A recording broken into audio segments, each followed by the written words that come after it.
Good morning class. Welcome back to our next class. Today we are studying question number 10. Seema studies for 3 hours every day. एक सीमा student है जो कि रोजाना 3 घंटे पढ़ती है.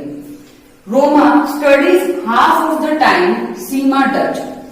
रोमा नाम की स्टूडेंट है, वो जो सीमा पढ़ती है, वो जो 3 घंटे पढ़ती है, उसके आधे टाइम पढ़ती है, मतलब उसका आधा टाइम.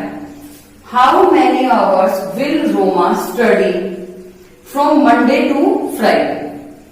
अब उससे पूछा है कि रोमा एक तो कितने देर पढ़ती है रोजाना, और मंडे से लेके फ्राइडे तक टोटल टाइम कितना हुआ, वो पूरे उसमें मंडे से फ्राइडे के बीच में टोटल कितना पढ़ाई करती है.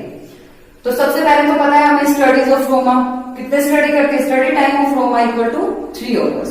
अब मान लो आप 3 घंटे पढ़ते हो और आपका छोटा भाई बहन तो आपसे आधा टाइम पढ़ता है, मतलब वो 1.5 घंटे पढ़ेगा. आधा टाइम 1.5 ही होगा, 3 घंटे का आधा. तो वैसे study time of Roma equal to half of 3 और 1/4 को 1/2 को हम 3/2 बोलते हैं. हाफ ऑफ 3 को हम कैसे लिखते हैं 1/2, क्योंकि किसी का भी अगर हम हाफ करते हैं तो 1/2 से ही मल्टीप्लाई करते हैं इनटू 3. अब न्यूमिनेटर 1 और 3 को मल्टीप्लाई करेंगे 3 और 2 का 2, या फिर डायरेक्ट हम अपॉन में 2 लगा देंगे. तो study time of Roma equal to half of 3 equal to 3/2 hours. लेकिन क्या यही हमारा आंसर था? नहीं, ये तो एक दिन का टाइम है कि वो 3/2 आवर्स एक दिन पढ़ाई करती है. लेकिन हमें टाइम कितना दिया है मंडे से फ्राइडे तक. तो number of days total number कितने हैं? Monday, Tuesday, Wednesday, Thursday, Friday, 5 days. तो टोटल कितने हो गए 5 डेज. अब एक दिन में अगर आप मान लो आप एक दिन में 1 एप्पल खाते हो तो 5 डेज में कितने एप्पल खाओगे? 5, मतलब 1 into 5. मान लो आप एक दिन में 1 एक्सरसाइज पढ़ते हो तो 5 डेज में 5 एक्सरसाइज.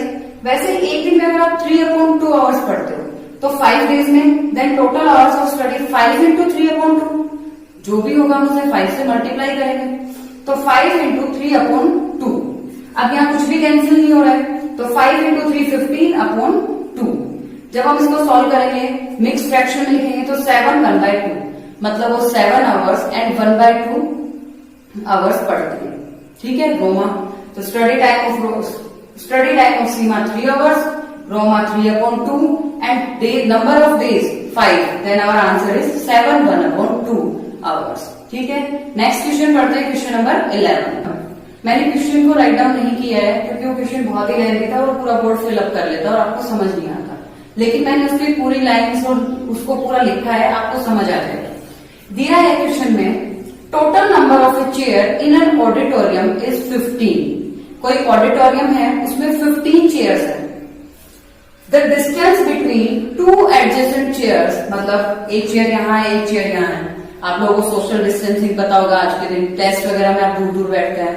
तो वैसे ही जो सोशल डिस्टेंसिंग है उस टाइप से जो डिस्टेंस है एक चेयर के जस्ट बाद वाले चेयर, उन दोनों के बीच की डिस्टेंस 1/4 मीटर है. मीटर का 1/4. ठीक है. तो the distance between 2 adjacent chairs equal to 1/4 metre. अब हमें बोला है कि एक पूरी लाइन है जिसमें 15 चेयर्स हैं. ठीक है. बोला है कि जो फर्स्ट जो चेयर है 1 नंबर की और 15 नंबर जो चेयर है उन दोनों के बीच की टोटल डिस्टेंस फाइंड आउट करो. तो आप 15 से मल्टीप्लाई करेंगे या कितने से मल्टीप्लाई करेंगे? दिया है total number of chair 15 chairs, the distance between 2 adjacent chairs 1/4 metre and distance between the first and last chair हमें फाइंड आउट करना है. ये मैंने नेक्स्ट क्वेश्चन को समझाने के लिए लिख रखा है, तो इसे ना देखें अभी. अब मान लो ये फर्स्ट चेयर है, ये second, third, 4th, 5th, 6th, 7th, 8th, 9th, 10th, 11th, 12th, 13th and 14th और 15th.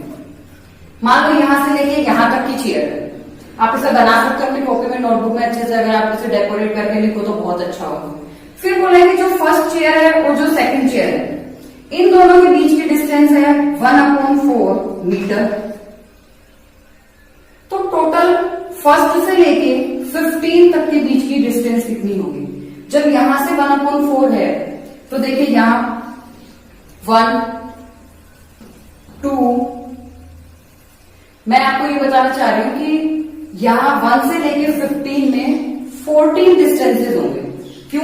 क्योंकि हम यहां से काउंट करेंगे तो सबसे पहले यहीं तो जाके 1 होगा, यहां से लेके 1/4 1 2 3 4 5 6 7 8 9 10 11 12 13 14, ठीक है।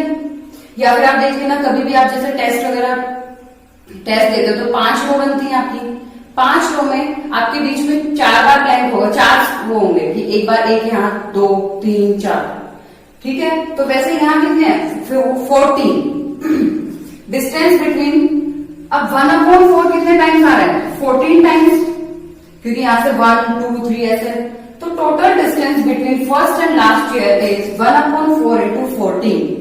अब यहां से ये कैंसिल हो रहा था 2, ये कैंसिल हो रहा था 7 टाइम्स, क्योंकि ये ऊपर नोमिनेटर में, ये कहां है? डिनोमिनेटर में, तो ये बन गया 7/2। जब हम इसे मिक्स फ्रैक्शन में शो करेंगे तो 3 1/2 मीटर आ जाएगा, ठीक है। तो ये तो था हमारा क्वेश्चन नंबर 11, हमने 14 से मल्टीप्लाई कर दिया 1/4 को, बहुत ही इजी क्वेश्चन था।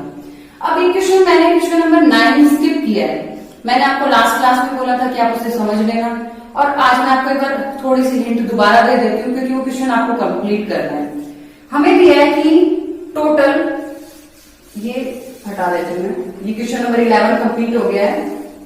क्वेश्चन नंबर 9 को मैं थोड़ा सा एक्सप्लेन कर रही हूँ कि टोटल फ्रूट्स है 240, 1/3 ऑफ 240 पोमेग्रेनेट है, ठीक है। तो आपको डायरेक्ट लिखना है number of pomegranates equal to 1/3 of 240, और 1/3 इंटू 240 कर देना है, और हमारे पास आ जाएंगे 80 पोमेग्रेनेट्स जब हम इसको कैंसिल करेंगे। फिर बोला है कि 1/4 तो ऑरेंज है, तो हम लिखेंगे 1/4 ऑफ 240, और इसका भी आंसर आ जाएगा 60 ऑरेंजेस। और लास्ट 1/5 ऑफ 240, वो क्या आ जाएंगे? एप्पल्स। तो एप्पल्स की वैल्यू भी हमारे पास आ जाएगी। जब हमारे पास सारी वैल्यूज आ जाएंगे, पोमेग्रेनेट, ऑरेंजेस, एप्पल और निकाल लेती हूँ मैं 245, 1/5 ऑफ 240 4 एंड 8 48 आपके पास आ जाएंगे एप्पल्स। ये आपको सॉल्व करना है, इसको समझ लेना। ये पोमेग्रेनेट, ऑरेंज और 48 एप्पल्स। अब बोला है कि लास्ट में जो नंबर्स, कितने फ्रूट्स बच गए, तो 240 में से आप 80 प्लस 60 प्लस 48 इन तीनों का सम करके माइनस कर देना, वो क्या आ जाएंगे? नंबर ऑफ मैंगो है, शायद मैंगो आ जाएंगे। और फिर जो भी नंबर ऑफ मैंगो आए उसको नंबर ऑफ मैंगो लिख देना, और अपॉन में 240, वही आपका लास्ट सेकंड बी पार्ट का आंसर होगा। तो क्वेश्चन नंबर 9 आपको कंप्लीट करना है। क्वेश्चन नंबर 10 और 11 मैंने करा दिया है। आज 2.1 एक्सरसाइज कंप्लीट हो गई है। नेक्स्ट क्लास में हम पढ़ेंगे एक्सरसाइज 2.2। Thank you.